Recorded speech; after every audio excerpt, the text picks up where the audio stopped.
Chennai super kings ఐపీఎల్లోనే the most successful and biggest fan base కలిగిన team. Indian cricket produce చేసిన one of the best captain అయిన మహేంద్ర సింగ్ ధోని ఆధ్వర్యంలో ఇంతవరకు సిఎస్కే టీం 5 ఐపీఎల్ ట్రోఫీస్ గెలిచింది. ఈ 2025 సీజన్ లో ఆ 6వ ట్రోఫీ గెలిచేందుకు కూడా పుష్కలంగా అవకాశాలున్నాయి. సిఎస్కే ఫ్రాంచైజ్ మళ్ళీ ఇంకోసారి ఐపీఎల్ యాక్షన్ లో అద్భుతంగా పర్ఫామ్ చేసింది. ఊరికే పెద్ద పెద్ద ప్లేయర్స్ వెంట పడకుండా వాళ్ళకి ఏ డిపార్ట్మెంట్ లో అవసరం ఉందో ఆ డిపార్ట్మెంట్ కి కావాల్సిన వాళ్ళని మాత్రమే తీసుకున్నారు. ఒక రకంగా వాళ్ళ ఓజీ స్క్వాడ్ ప్లేయర్స్ ని మళ్ళీ తీసుకురావడానికి ట్రై చేశారు. చాలా పకడ్బందీగా ప్లాన్ వేసుకుని మరీ వచ్చారు. వాళ్ళు అనుకున్న ప్లేయర్స్ ని కొనలేకపోతే వాళ్ళకి బ్యాకప్ గా నెక్స్ట్ వచ్చే ప్లేయర్స్ ఆప్షన్స్ ని కూడా పెట్టుకుని మరీ వచ్చారు. First of all CSK team వాళ్ళ కెప్టెన్ అయిన గైక్వాడ్ ని, రవీంద్ర జడేజాని, శివం దుబేని, పతిరానని మరియు అన్కెప్టెడ్ ప్లేయర్ గా ఎంఎస్ ధోనిని రిటైన్ చేసుకున్నారు. సో ఇప్పుడు సిఎస్కే వాళ్ళు ఈ మెగా ఆక్షన్ లో వాళ్ళు చేసిన బైస్ ఏంటో చూద్దాం. ముందుగా బ్యాట్స్మెన్ కేటగిరీలో రాహుల్ త్రిపాఠిని తీసుకున్నారు. అండ్ ఇది చాలా మంచి పిక్. త్రిపాఠి చూసుకుంటే ఏ పొజిషన్ లోనే బ్యాటింగ్ చేయగలడు. 1 డౌన్ లో ఆడగలడు, నెంబర్ 5 లో ఆడగలడు, లేదంటే ఫినిషర్ గా కూడా వచ్చి గేమ్ ని కంప్లీట్ చేయగలడు. తనకి బ్యాకప్ గా ఆండ్రే సిద్ధార్థ్ అనే యంగ్స్టర్ ని కూడా తీసుకున్నారు. తనకి T20s లో పెద్దగా ఎక్స్పీరియన్స్ లేకపోయినా ఫస్ట్ క్లాస్ క్రికెట్ లో చాలా మంచిగా రన్ ఇస్తున్నాడు. అబోవ్ 180 స్ట్రైక్ రేట్ మెయింటైన్ చేస్తున్నాడు. ఇక మన తెలుగు ప్లేయర్ అయిన షేక్ రషీద్ ని సిఎస్కే వాళ్ళు మళ్ళీ బైబ్యాక్ చేశారు. ఇక వికెట్ కీపర్ బ్యాట్స్మెన్ అయిన డెవిన్ కాన్వేని 6.2 crore పెట్టి మళ్ళీ బైబ్యాక్ చేశారు. కాన్వే మళ్ళీ సిఎస్కే కి ఓపెనర్ గానే కంటిన్యూ అవుతాడు. ఇండియన్ వికెట్ కీపర్ అయిన వంశ్ బేడి అనే ప్లేయర్ ని కూడా తీసుకున్నారు. తినని ధోనికి బ్యాకప్ గా తీసుకున్నారు. వంశ్ బేడి కూడా ధోని లాగే ఫినిషర్ రోల్ ని ప్లే చేయగలడు. డౌన్ ది ఆర్డర్ వచ్చి పెద్ద పెద్ద హిట్స్ కొట్టగలడు. ఇక ఆల్రౌండర్స్ విషయానికి వస్తే చాలా మంచి పిక్స్ చేశారు. అందరూ అనుకున్నట్టుగానే రవిచంద్రన్ అశ్విన్ ని మళ్ళీ స్క్వాడ్ లోకి తీసుకున్నారు. తనకి ఏకంగా 9.75 కోట్లు ఇచ్చి మరీ కొన్నారు.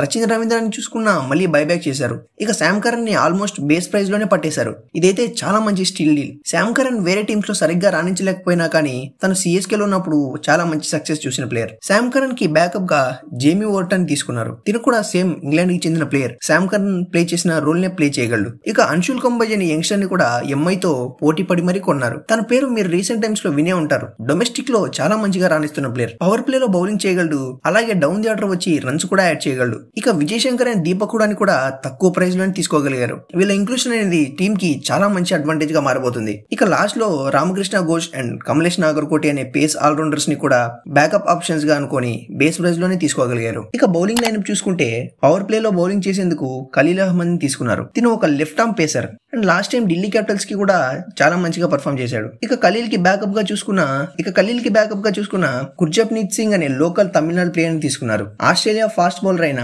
నేతన్ ఎల్లిస్ ని కూడా బేస్ ప్రైస్ లోనే తీసుకోగలిగారు. తిను ఆల్మోస్ట్ పతిరానాకి బ్యాకప్ గా ఉంటాడు. ఇక లాస్ట్ లో ముఖేష్ చౌదరి ని కూడా మళ్ళీ బైబ్యాక్ చేశారు. ఇక స్పిన్నర్స్ కేటగిరీలో నూర్ అహ్మద్ ని ఏకంగా 10 కోట్లు పెట్టి కొన్నారు. ఇదే సిఎస్కే వాళ్ళు చేసిన ఎక్స్పెన్సివ్ బై. చెపాక్ పిచ్ అనేది ఎలాగో స్పిన్ ఫ్రెండ్లీ కాబట్టి ఫ్యూచర్ ని కూడా కాస్త దృష్టిలో పెట్టుకుని యంగ్స్టర్ కి అంత ప్రైజ్ ఇచ్చినట్టున్నారు. నార్మల్ గా చూసుకుంటే నూర్ అహ్మద్ 5 కోట్లకే వచ్చేవాడు. కానీ జీటీ వాళ్ళు ఆర్టీఎం యూజ్ చేసేసరికి సిఎస్కే వాళ్ళు 10 కోట్లు పెట్టాల్సి వచ్చింది. ఇక తినతో పాటు శ్రేయస్ గోపాల్ అనే లెగ్ స్పిన్నర్ ని కూడా బ్యాకప్ గా తీసుకున్నారు. So Chennai super Kings team complete spots అన్ని ఫిల్ చేసుకోగలిగింది. ఈ స్క్వాడ్ లో ఉన్న ప్లేయర్స్ తో ది బెస్ట్ ప్లేయింగ్ అని ఇప్పుడు చూద్దాం. Opening Conway and Ruturaj Gaikwad చేస్తారు. వీళ్ళ ఓపెనింగ్ పేర్ ఐపీఎల్ లోనే one of the most successful opening pair. So మళ్ళీ వాళ్ళే కంటిన్యూ అవుతారు. ఇక నెంబర్ 3 లో no choice, Tripathi ఆడాల్సిందే.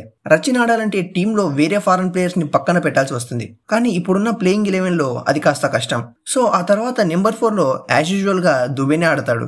Number 5 position లో పేస్ ఆల్రౌండర్ కావాలి అనుకుంటే విజయ్ శంకర్ ని ఆడిస్తారు.